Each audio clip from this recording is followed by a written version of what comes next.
A informação que transforma e que restaura e salva vidas está no ar. É o início de mais um podcast pela Dr. Play. Hoje, como sempre, grandes nomes, estreias, grandes profissionais. Eu tenho ao meu lado a ginecologista com a grande especialização na área da reprodução humana, a doutora Tairane Lima. Doutora, seja bem-vinda, a senhora está no podcast Mais Vida. Obrigada, Fábio, um prazer estar aqui. Vamos contribuir para salvarmos muitos óvulos e bebês, não é, Fábio? É verdade, doutora. Doutora, quando examinamos, né, a senhora é muito atuante nas redes sociais, o trabalho da senhora, ficamos fascinados, porque lida com a vida em momentos que às vezes falta esperança, quando vê a gestação surge e a senhora está nesse contexto da vida, não é, doutora? Exato. Eu digo que minha profissão é realmente surpreendente, maravilhosa.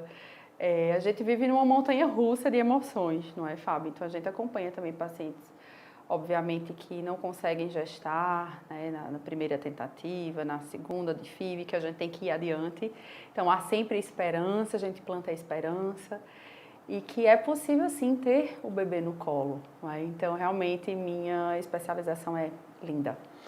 Outro detalhe, doutora, que nós vamos falar hoje, no decorrer do podcast, sobre as evoluções ligadas à tecnologia. Vamos citar também a inteligência artificial, mas só uma pitadinha nesse início. Doutora, a senhora está vendo isso como benéfico, ou seja, vai ajudar que mais pessoas possam ficar férteis, doutora? Bom, a inteligência artificial, ela vem sendo usada na reprodução humana para selecionar os melhores embriões, não é? Então, para que a paciente tenha uma maior taxa de gravidez. Também já tem relato de bebê nascido vivo através de um robô, né? Que realizou a ICSI, a injeção intracitoplasmática de espermatozoide. Então, é o procedimento da fertilização, né, propriamente dita. Então, isso vem para beneficiar os casais. Né? Então, obviamente, a gente tem que utilizar a tecnologia com parcimônia, lembrando que a tecnologia nem sempre dá o sim, não é, para o casal, mas tem algo mais, tem algo aí divino que a gente precisa contar também. É verdade. Doutora Tairane, o que é que a senhora julga por não termos tantas profissionais especificamente na área da senhora? Seria o quê? Assim, o que é que justifica? O estudo é muito complexo, é muito amplo, envolve muito investimento. Sim. Qual é a ótica da senhora aí? Veja, a reprodução humana é uma especialização que é maravilhosa, mas não é fácil, né? Então, a gente lida muito com os altos e baixos, a gente precisa de muito investimento na carreira, a gente precisa ter um know-how tanto de ultrassonografia quanto da parte clínica, então a gente precisa conhecer bem a fisiologia humana, então requer muito estudo, muita dedicação, não é? E uma atenção especial ao paciente, né? Uma empatia ao paciente, para também a gente olhar para a dor daquele ser humano que não está conseguindo, né, engravidar. Então, é realmente uma especialidade complexa e que requer muito do especialista. Então, talvez por isso que seja não tenha muitos esse o profissionais. motivo.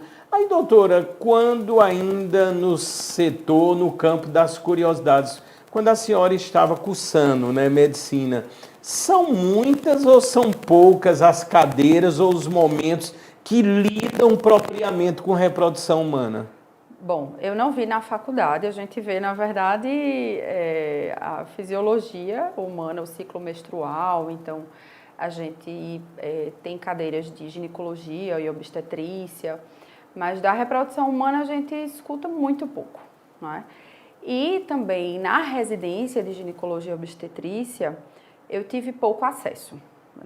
Na verdade, eu fui atrás, porque eu já tinha um certo interesse, eu não sabia se eu ia seguir de fato aquilo para o resto da minha vida, como hoje eu tenho certeza.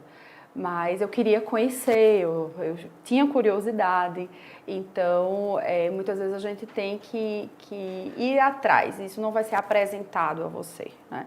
E de fato não é, né? A gente não tem esse conhecimento no ensino da medicina. Vamos ver o primeiro tópico que aparecerá. É lógico que deve estar no campo aí das chances de engravidar. Doutora, como aumentar? A gente já pensa de imediato escolher o período fértil, mas devem ter várias outras ações, né, doutora? E aí? Exatamente, né? A gente fala dos pilares da saúde reprodutiva. Então, manter bons hábitos de vida, prática de atividade física, uma boa alimentação, uma alimentação saudável, nutritiva, é super importante. Então, evitar excesso de carboidratos, produtos industrializados. Então, preferir os alimentos in natura. Isso favorece a fertilidade, tá, Fábio? Então, a gente vê também uma má alimentação associada com obesidade. A obesidade impacta na taxa de fertilidade. A atividade física é super importante. Então, com o atendimento direcionado, a gente também pode suplementar aquela mulher, né, antes dela engravidar, corrigir as deficiências nutricionais que vão impactar na saúde do bebê, não é? Então, o bebê que vai estar bem nutrido, vai crescer com um peso ideal, não é? Então, obviamente, intraútero. Então, a gente tem como aumentar as chances de engravidar, sim, com bons hábitos de vida, evitar tabagismo, alcoolismo, então manter uma boa alimentação, manejar o estresse e dormir bem. Dormir bem é dormir de 7 a 8 horas por noite. Além do mais, eu acrescento, né, que a idade, Fábio, é um fator de infertilidade, a idade avançada. Então, a gente tem que saber que a gente precisa fazer um planejamento reprodutivo, né? Toda mulher tem que fazer o seu depois dos 30 anos, pensando ou não em engravidar, porque a idade impacta. Doutora, a senhora falou em dominar o estresse, mas como fazer isso nos dias atuais, numa vida, vamos dizer, tão dinâmica, tão imediatista, né? Tão cheia de situações complexas? E aí, doutora?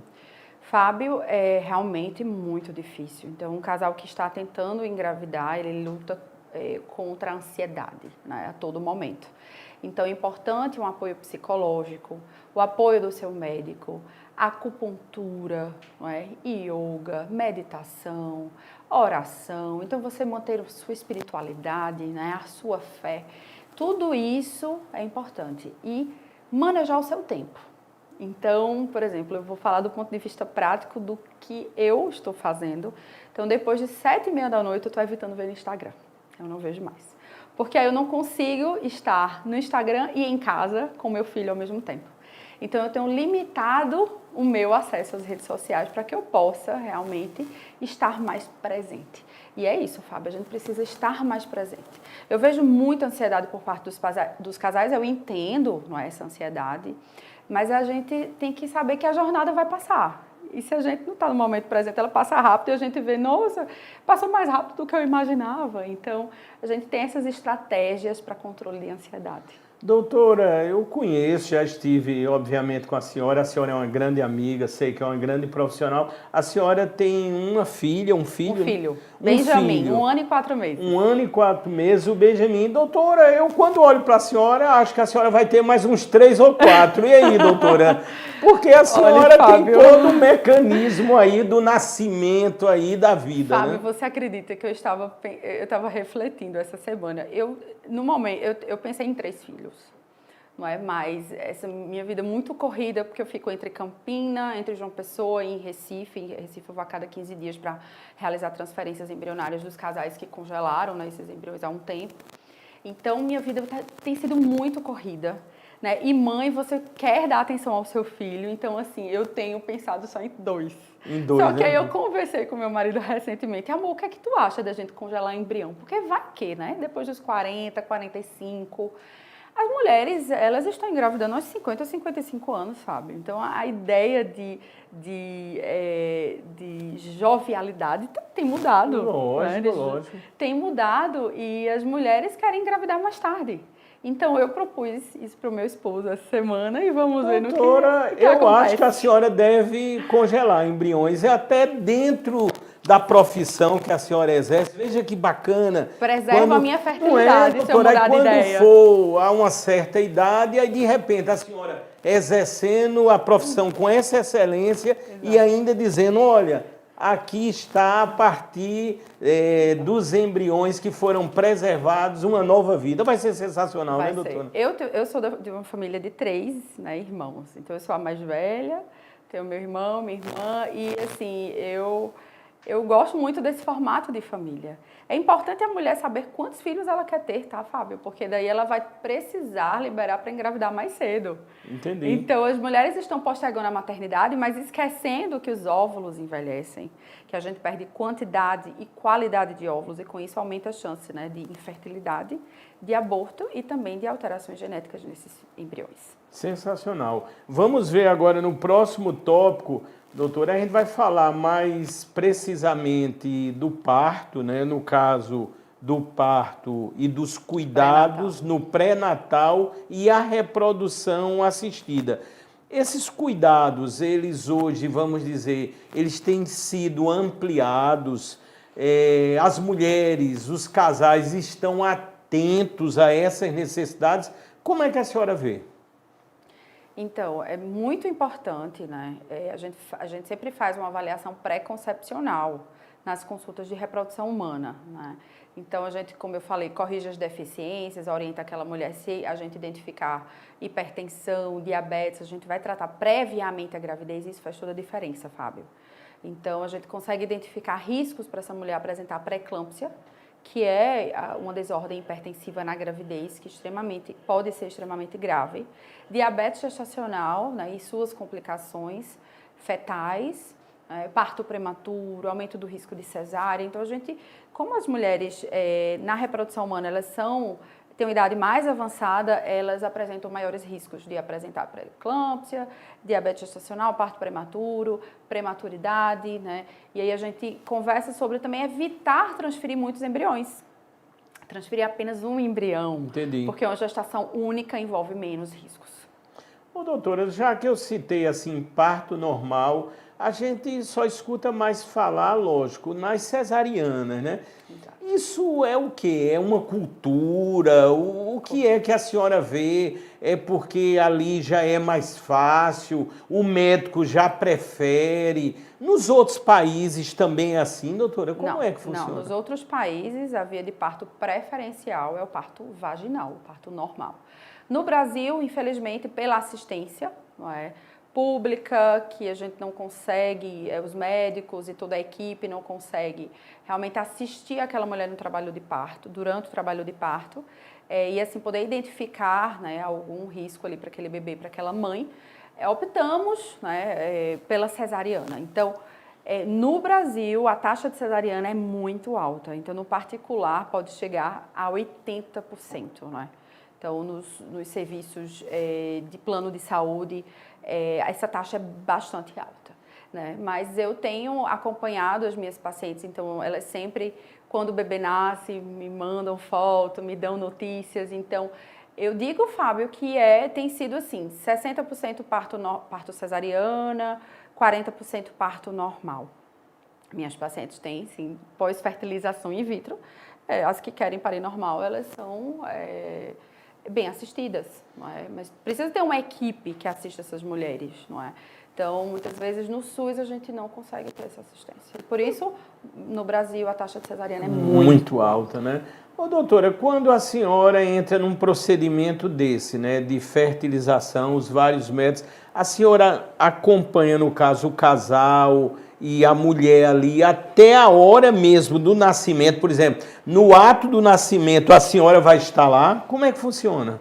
Eu acompanho minhas pacientes até 12, 16 semanas de gravidez. Elas vão para o pré-natal, então eu dou alta ao pré-natal, porque eu não consigo realmente fazer obstetrícia no consultório, né? Então eu faço esse acompanhamento inicial. Como eu estou em 3 cidades, muitas vezes, eu não consigo realmente, eu não garanto essa assistência. Então eu sou bem clara, elas vão para o pré-natal, aí Eu sempre estou em contato com elas, está fazendo pré-natal com quem, como é que está a gravidez. E ao nascimento elas me mandam notícias desses bebês. Porque eu acho, doutora, que algumas ou várias mães já disseram para a senhora, eu quero a doutora até o final, eu quero a doutora aqui, eu faço questão. E aí, doutora? Fábio. Então, eu aprendi a dizer não desde o começo. Então, quando eu voltei para Paraíba, né, eu morei em Recife, onde eu fiz ginecologia e obstetrícia, depois fui para São Paulo, onde eu fiquei um ano e meio e realizei a residência em reprodução humana e depois algumas especializações como ginecologia endócrina. Quando eu voltei, aí eu comecei realmente, né, as pacientes começaram a engravidar, eu devolvi essas pacientes para as suas obstetras. Entendi. Então, desde o começo eu dizia não, porque eu queria fazer só reprodução humana e hoje faço só reprodução humana. E aí, logicamente, focou ainda mais no trabalho da senhora, nas especializações, na pesquisa, no estudo. Foi sensacional, né, doutora? Vamos ver agora, na sequência, essa aí, uma coqueluche, né, muito falada, as famosas, uma grande especialidade da doutora também, a fertilização in vitro. Quando é realmente indicada ou mais indicada, doutora? A fertilização in vitro consiste em um tratamento de alta complexidade, né? Uma técnica de reprodução assistida que envolve o manuseio dos gametas fora do corpo da mulher. Então, coletamos os óvulos dessa mulher, injetamos com os espermatozoides, fertilizamos aqueles ovos em laboratório. Quando os embriões são formados, transferimos o embrião para o útero materno. E as indicações da fertilização, né? Idade avançada, que sabemos que a idade impacta na taxa de fecundidade, alterações tubárias graves, endometriose grave, fator masculino severo, alterações genéticas, né, no casal, aborto de repetição. Essas são as principais indicações da fertilização in vitro. Ô, doutora, e quando ocorre toda essa sistemática, esse procedimento, o casal sempre participa das ações como um todo ou há algum momento que pode estar lá só a mulher para o processo? Como é o procedimento? Eu acho que as pessoas devem ter muito curiosidade assim, como é que a coisa ocorre na prática, vamos dizer assim. Então, a gente orienta que o esposo pode sempre acompanhar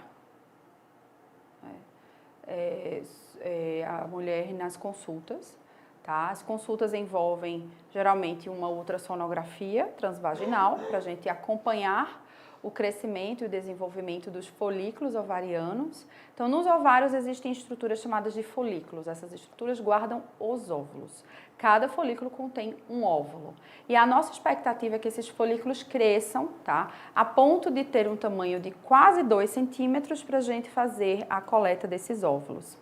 Então, esse período dura, em média, 9 a 12 dias.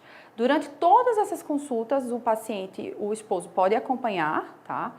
Só na coleta de óvulos que não, a não ser que ele seja médico. Por exemplo, eu vou ter uma quinta-feira que eu deixei a critério do esposo, ele pode acompanhar a punção da sua esposa, né? Que ele é médico. Então, na coleta de óvulos, é um procedimento que a paciente faz sob sedação, então ela dorme durante o procedimento, em ambiente hospitalar, tá?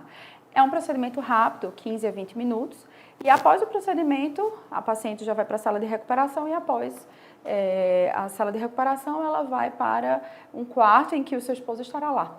Então, ele só se ausenta na coleta de óvulos, basicamente. Na transferência embrionária, eles acompanham tudo. O catéter entra pelo colo do útero e a gente vê absolutamente tudo. O risco, doutor, é lógico, a gente não existe segurança absoluta, mas o risco é mínimo, é praticamente zero, né? Nessa sistemática, mínimo, né, doutor? Fábio, mínimo, menor que 1%. Menor do Pela que 1%. Sociedade Europeia, o risco da punção ter uma complicação como infecção e sangramento vaginal importante é menor que 1%.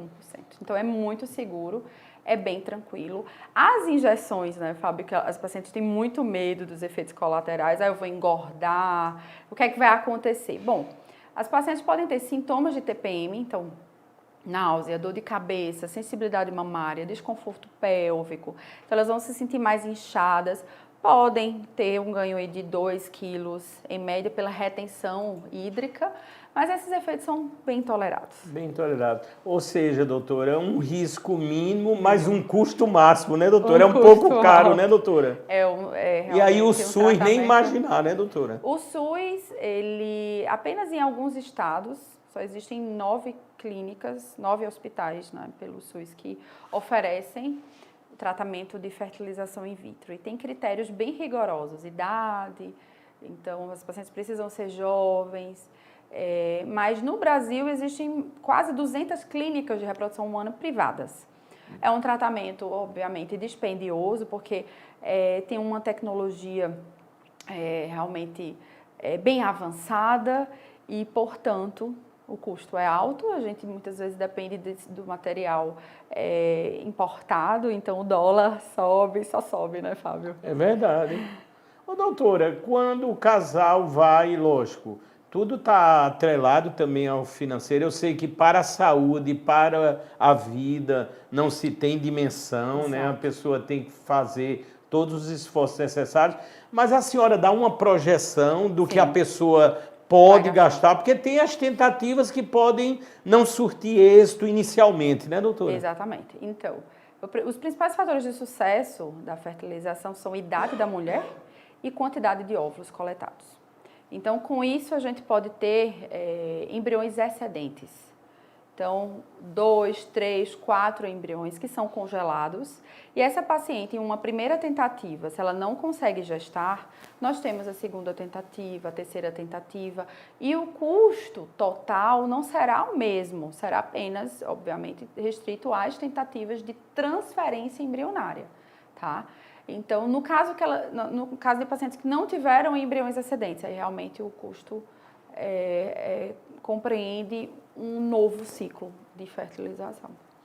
Esse é o podcast Mais Vida. Estamos ao vivo aqui pela plataforma Dr. Play em mais uma entrevista, eu posso dizer, sensacional, exclusiva, inédita, uma grande médica, especialista máxima em reprodução humana, a doutora Tairane Lima. Vamos ver agora, na sequência, doutora, quando eu estava pesquisando esse próximo tópico que vai aparecer aí, diz injeção de espermatozoides e estimulação ovulatória. No caso da injeção de espermatozoide, não sei porquê, eu já fiquei sentindo dor, doutora. Eu fiquei na cabeça, isso deve doer demais.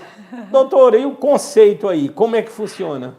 Então, a ICSI, a injeção intracitoplasmática de espermatozoide, é uma sigla, né, em inglês, consiste numa técnica de reprodução assistida em que a gente injeta o espermatozoide dentro do óvulo, não é?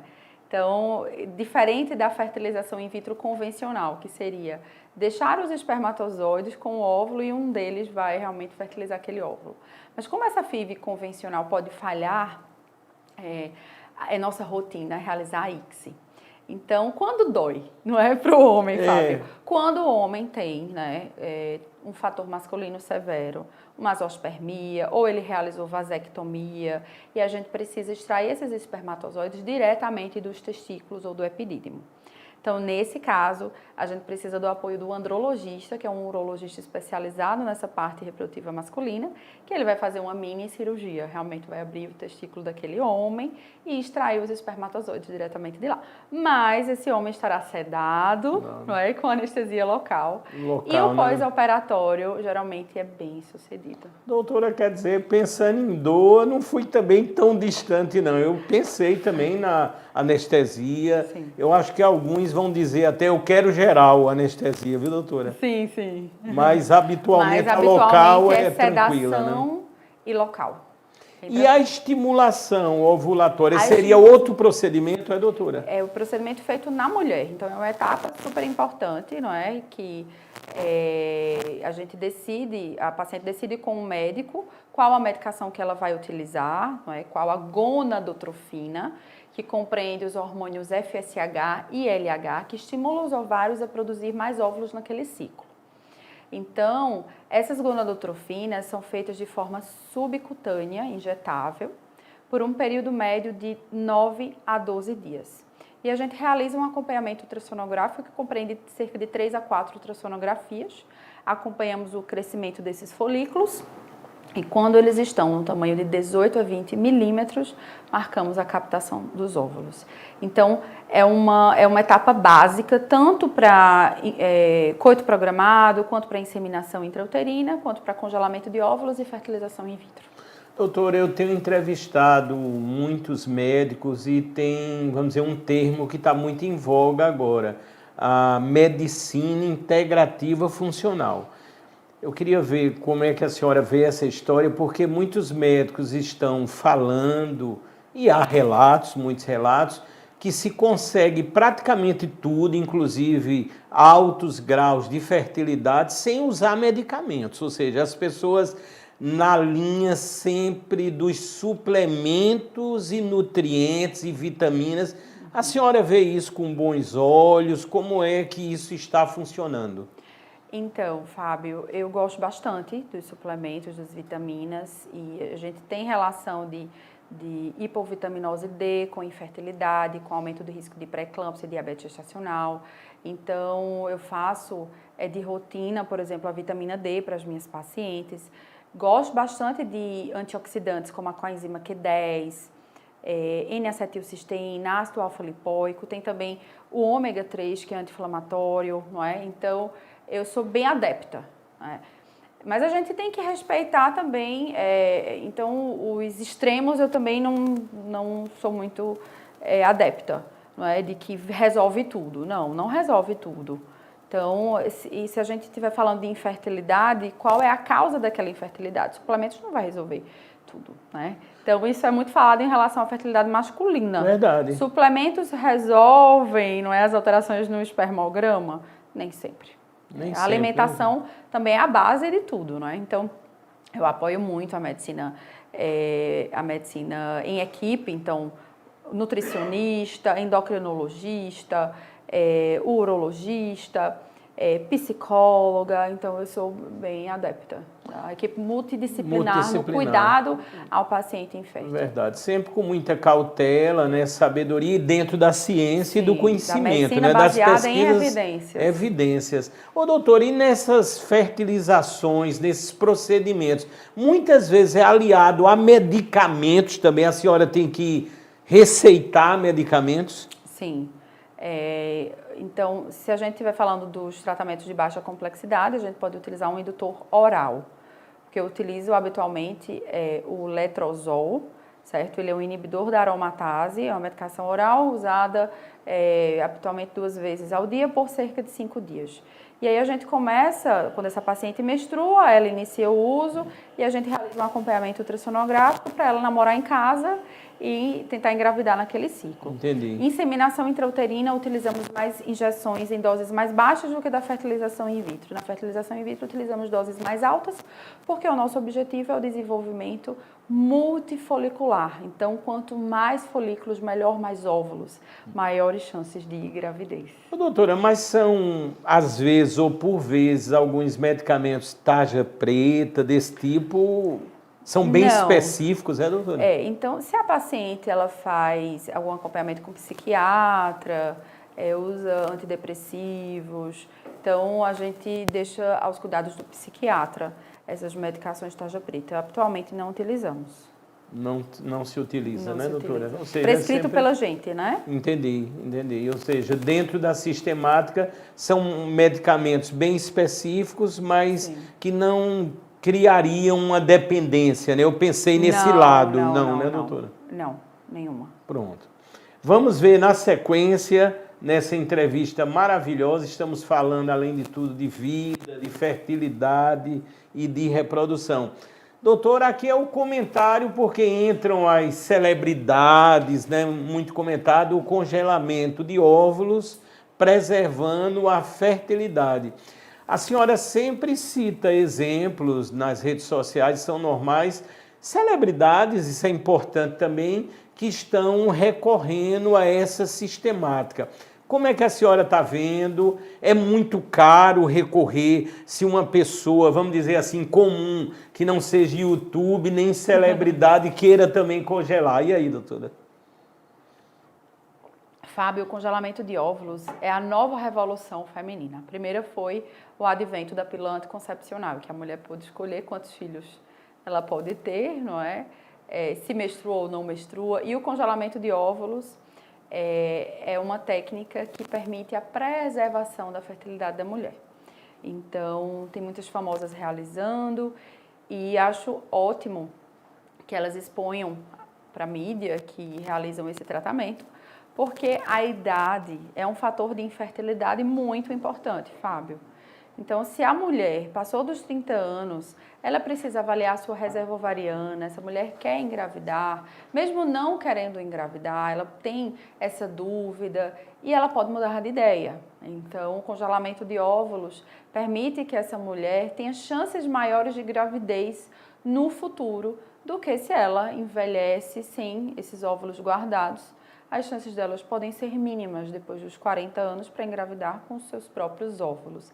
Então, eu tenho um amigo da Espanha, né, o Fábio, ele é da Clínica IVE, e ele fala que quando a sua filha completar 18 anos, ela vai congelar os óvulos. E aí ela vai ser sua própria doadora no futuro. Então, óvulos de 18 anos, 20 anos, que é a melhor idade para a gente engravidar, que os melhores óvulos são liberados aí nessa idade, né, entre os 20 e 25 anos. São óvulos de altíssima qualidade genética e com isso as chances são maiores, né, de sucesso. E essa mulher pode decidir quando engravidar. Doutora, sensacional. Eu tive lendo, pesquisando, obviamente, aí vai ficar ali congelados os óvulos no nitrogênio, né, uma temperatura parece em média de menos 196 graus Celsius, e a partir daí vai chegar um momento adequado de utilizá-los. Não é isso, doutora? Perfeito, Fábio. Os óvulos são congelados por tempo indeterminado, tá? Não perdem qualidade por tempo de congelamento. Então, no momento que essa paciente, e muitas vezes essa paciente pode congelar, mas tentar engravidar naturalmente, como é o caso da Dani Calabresa, né? Ela congelou óvulos e está tentando engravidar, ela tem mais de 40 anos. Então, é uma opção. Não significa que essa paciente vai ter que fazer a fertilização desses óvulos. Ela engravidou naturalmente, atingiu sua prole, ela pode posteriormente apenas descartar esses óvulos ou até mesmo doar esses óvulos, seja para outra paciente ou para pesquisa. Como é a legislação hoje no Brasil, por exemplo? A gente sabe que acontece de tudo se uma pessoa congelar os óvulos e depois vier a vender isso aí. Como é que funciona isso hoje a nível de lei, de ética e tudo mais, doutora? No Brasil, não pode ter caráter lucrativo, não é? Então, existem poucos bancos de óvulos, na verdade, no Brasil, restritos a clínicas, certo? Então, você não tem como comprar, a não ser que você seja um paciente daquela clínica, certo? E que compartilhe o seu tratamento de fertilização com outra mulher. Então, é o que a gente chama de doação compartilhada de óvulos. Essa receptora de óvulos, ela precisa, obviamente, desses óvulos, porque não conseguiu engravidar com os seus próprios, ou tem alterações genéticas, ou fez vários tratamentos de fertilização, não conseguiu engravidar. E ela vai receber óvulos de uma doadora mais jovem, então são pacientes que têm menos de 37 anos, sem doenças genéticas, sem doenças infecciosas, que passaram por uma avaliação psicológica. Ela recebe cerca de 8 a 10 óvulos e essa receptora ajuda no custo do tratamento dessa doadora. Então, por isso que a gente chama de doação compartilhada. Esse é o modelo mais praticado no Brasil. Entendi. Enquanto que a gente não tem um banco de óvulos como na Argentina, não é? Em Portugal, na Espanha, a gente tem óvulos que a gente pode realmente adquirir. Doutor, e se uma pessoa congelar os óvulos, no caso, né, com os 18 anos, né, que estão no momento ideal, e vão utilizar com os 50, doutora, daqui para lá não vai alisar não e ter que vender carro, casa e tudo mais para mantê-la congelada? Não é muito caro isso não, doutora? Fábio, não. Você acredita, né, que o valor, não é menor que de muitos seguros de carro?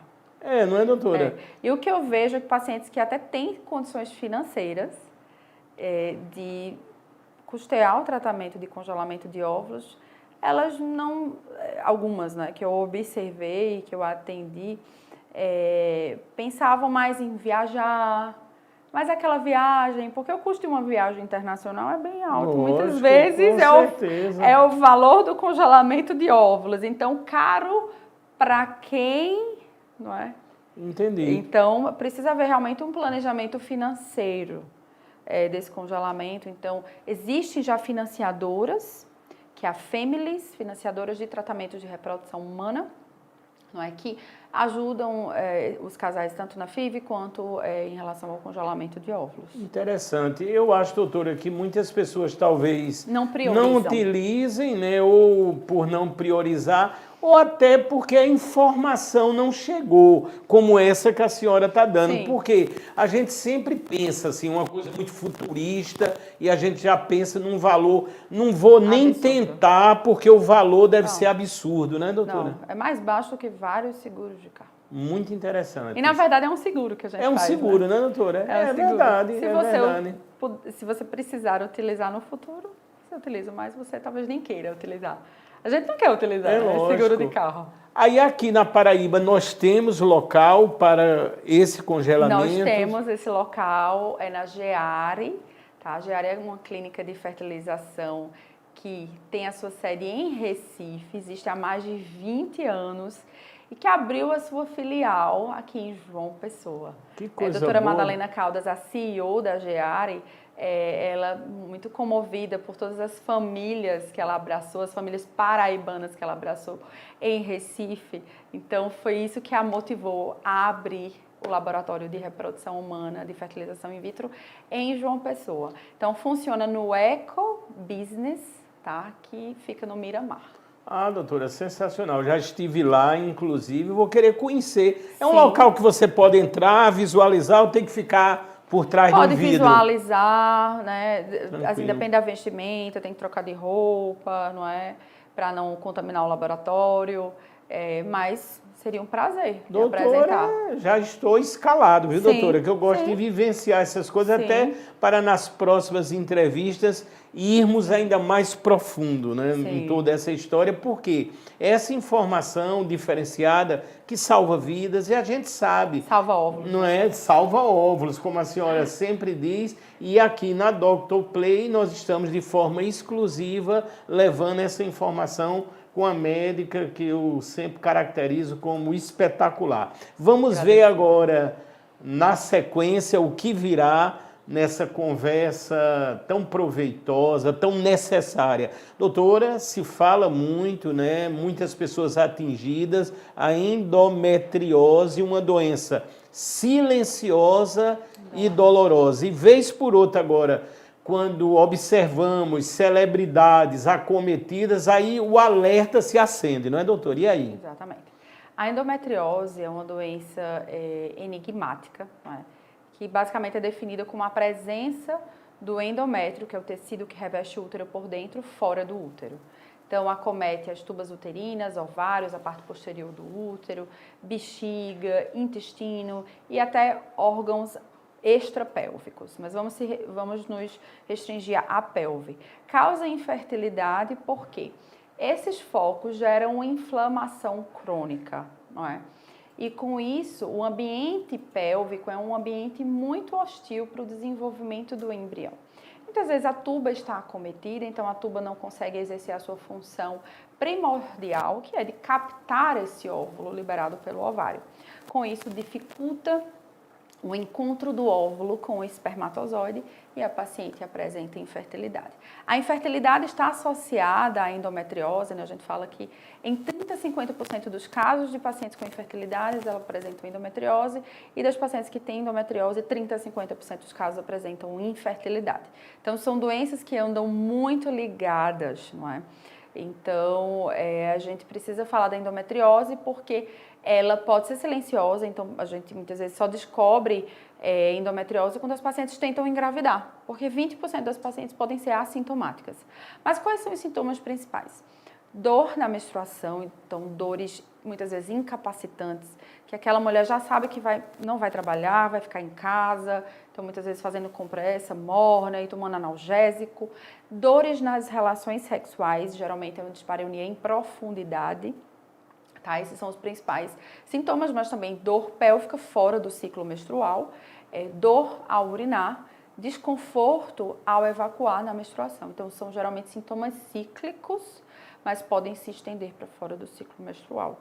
E que a gente precisa estar alerta, porque além, né, de comprometer a fertilidade, compromete também a reserva ovariana das mulheres, né, principalmente os endometriomas, e pode gerar muitas limitações, né? Eu tenho uma paciente, por exemplo, que perdeu um rim por causa da endometriose. Interessante, né, doutora? Doutora, nesse caso da endometriose, é porque o tecido ele cresce fora do útero, ou nas trompas? Como é que ocorre aí essa sistemática? A principal teoria é a teoria de Sampson, da menstruação retrógrada. Então, 85% das mulheres apresentam menstruação que retorna pelas tubas e cai na pelve, vamos dizer assim, né? Mas apenas 10 a 15% desenvolvem endometriose. Então, essa teoria não explica todos os casos. Então, temos também teoria imunológica, não é, em que a imunidade daquela mulher não consegue debelar aquelas células invasoras, e também teoria genética, de que a gente observa que essas mulheres têm uma história familiar de irmãs com cólicas menstruais intensas e muitas vezes com dificuldade para engravidar.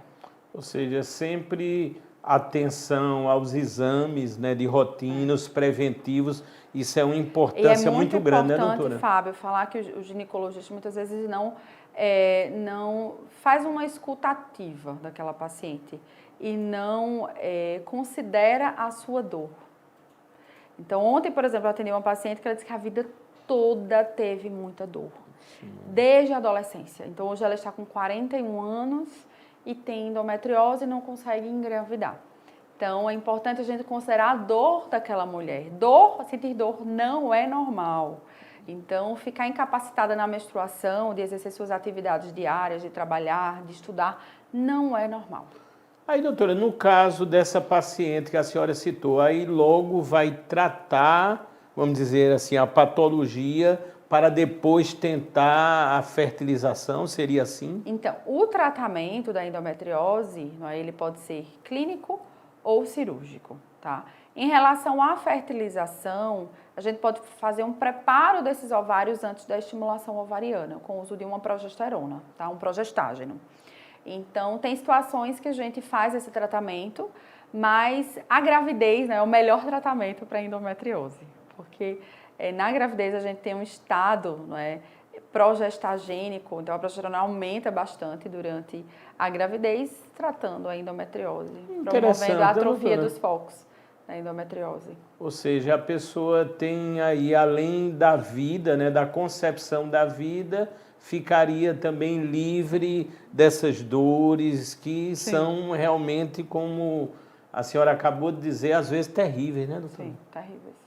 Vamos ver agora na sequência, esse é o podcast Mais Vida, agradecendo a todos. Estamos ao vivo aqui em edições sempre sensacionais, exclusivas e principalmente de alto teor de utilidade pública. Doutora, aparece agora tratamento da infertilidade conjugal. Doutor, e aí, muitas separações nesse âmbito aí, porque as pessoas ou não podem ou não procuram um tratamento e começam as brigas. E aí, doutora? A infertilidade, se não tratada, ela pode gerar discórdia conjugal e separações. Não é? Além de depressão, ansiedade, outros sintomas psíquicos e muito sofrimento. Não é? Então, a gente precisa abordar a infertilidade também do ponto de vista psíquico, não é? E dar apoio a esses casais. Então, a gente precisa entender que a infertilidade não tem um culpado, certo? Então, a infertilidade é sempre do casal.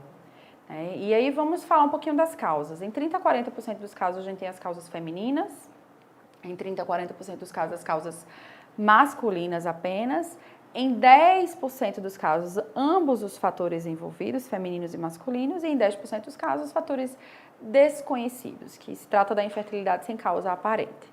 Então, a gente precisa identificar a causa para tratar a causa. Então, qual é a causa da infertilidade desse casal? É o fator ovulatório? Então, a gente facilmente corrige com os indutores da ovulação. É o fator tubário? A gente pode propor a videolaparoscopia para correção das tubas uterinas ou a fertilização in vitro. É uma endometriose leve, severa. Então, é uma alteração no espermograma, que a gente chama de oligospermia, e a varicocele é a causa principal da infertilidade masculina. Então, a gente precisa identificar a causa para propor o melhor tratamento para esse casal conseguir o bebê em casa.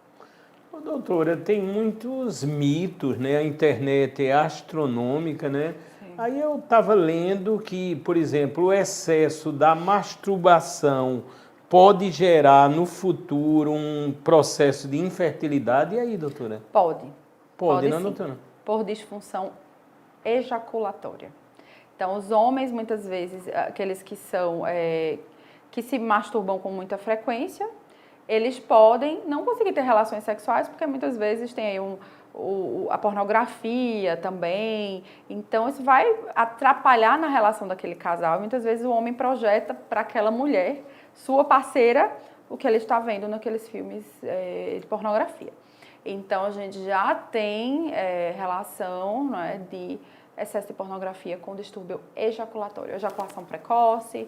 Muitas vezes, se for só essa a causa da infertilidade, a inseminação intrauterina é um bom tratamento. Você vê, doutora, como é interessante. Às vezes eu sempre me remeto muito ao papel educacional, sim, ao papel da escola, né? Porque quando a gente é adolescente, por exemplo, na minha época, as pessoas já pregam, ou seja, já falam, não temos que nos masturbar muito, tem muito aquela ideia da viralidade masculina, conhecer o corpo, e você vê como ainda está carente, né, a sociedade como um todo dessas informações mais interessantes, né, doutora? Isso. O excesso, ele pode ser prejudicial, e nesse caso, pode prejudicar a fertilidade. Muito importante, estamos aprendendo diversas ações no campo da reprodução humana e vamos agora para a nossa tela. Essa já será a tela final, estamos quase encerrando essa edição, agradecendo sempre uma audiência grandiosa e principalmente lembrando que na Dr. Play ou na plataforma em Dr. Play Saúde no YouTube, você terá daqui a instantes esse programa na íntegra. Doutora, diz aí, nós comentamos no início, a inteligência artificial aliada à medicina reprodutiva. É um assunto que me encanta, sempre me encantou, né? A tecnologia, eu tive lendo muito. Doutora, eu analisando só um aspecto, eu vejo já como positivo. A inteligência artificial na análise das imagens, na precisão, isso já causa um benefício na reprodução. Só por aí, para mim, já justifica. Sem contar o amplo aspecto que já está a se utilizar, não é isso, doutora? Exatamente. Que você falou da tecnologia do time-lapse. Né, que compreende filmar aquele embrião em todos os seus estágios de desenvolvimento, para que a gente possa selecionar, né, pela morfologia e por assistir esse filme, qual é o melhor embrião, qual é aquele que está mais, digamos assim, apto a ser transferido para o útero para resultar em uma maior chance de gravidez. Então, a inteligência artificial vem para somar. Doutora, como a senhora é inteligente, que eu li exatamente isso nas minhas pesquisas, na seleção dos embriões a partir da inteligência artificial e outros campos que vão naturalmente. Outro detalhe que às vezes as pessoas não sabem. A inteligência artificial, existem, vamos dizer, relatos de sistemas desde 2015. Só que agora houve um boom, né? Ou seja, é uma loucura quando a gente vai analisar postagens, por exemplo, nas redes sociais como no Instagram, de cada 10 postagens, 5 estão falando sobre inteligência artificial. Quer dizer, eu vejo como um marco, analisando o lado positivo dessa história, para todo o ambiente da saúde e do bem-estar, não é, doutora? Exatamente. Então, o chat GPT, você deve ter ouvido falar dele. Com certeza, estou usando. É uma inteligência artificial para nos ajudar, né, na formação de conteúdos. Inclusive, essa inteligência artificial fez com que esse robô, digamos assim, passassem até provas bem disputadas nos Estados Unidos. Eu não sei se você viu isso. Vi sim. Então, assim, a gente tem que usar com parcimônia e desfrutar, não é? Dos avanços. Doutora, eu tenho feito muito agora, não foi diferente para essa entrevista, eu coloco lá, eu tenho usado alguns sistemas de inteligência artificial a nível de pesquisa e de estudo e de aprofundamento. Eu coloco lá quais as perguntas mais difíceis que eu possa fazer, por exemplo, a uma médica com a especialidade da senhora reprodução humana. Aí lá saem as perguntas e eu vejo que a senhora sabe de tudo. Doutora, sensacional, a senhora está altamente atualizada. Isso aí eu avalizo e digo com toda propriedade e certeza. Doutora, nós chegamos no final do podcast, eu queria agradecer imensamente, a senhora é uma grande amiga, uma pessoa maravilhosa e fique muito à vontade para dizer os locais que a senhora atende, o Instagram, os meios possíveis de se comunicar com a senhora. Joia, eu atendo aqui em João Pessoa, no Ecobusiness, na Geari Paraíba, e atendo em Campina Grande, na minha clínica, doutora Tairane Lima, que fica no Complexo Heron Marinho. Então, o meu Instagram, doutora Tairane Lima, tá? Meu e-mail é doutora.dra.tairanelima@gmail.com. Então, podem falar comigo através dessas redes sociais. Estou à disposição, muito grata pelo convite, Fábio. Um bate-papo maravilhoso. Tranquilo, sempre. Né? E aqui na Dr. Play é essa informação que sempre queremos levar. Lá em Campina, doutora, lembrando ali no Heron Marinho, né?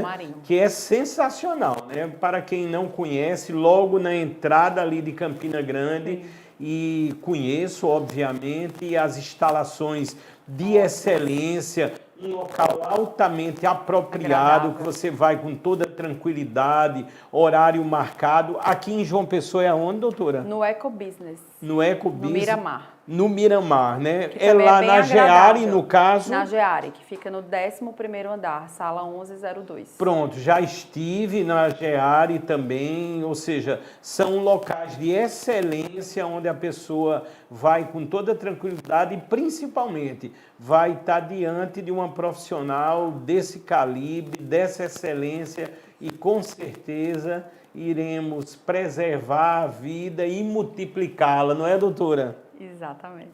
Obrigada, Fábio. Assim estamos encerrando mais um podcast, Mais Vida aqui pela Dr. Play. Fiquem com Deus e não percam as próximas edições que serão sensacionais.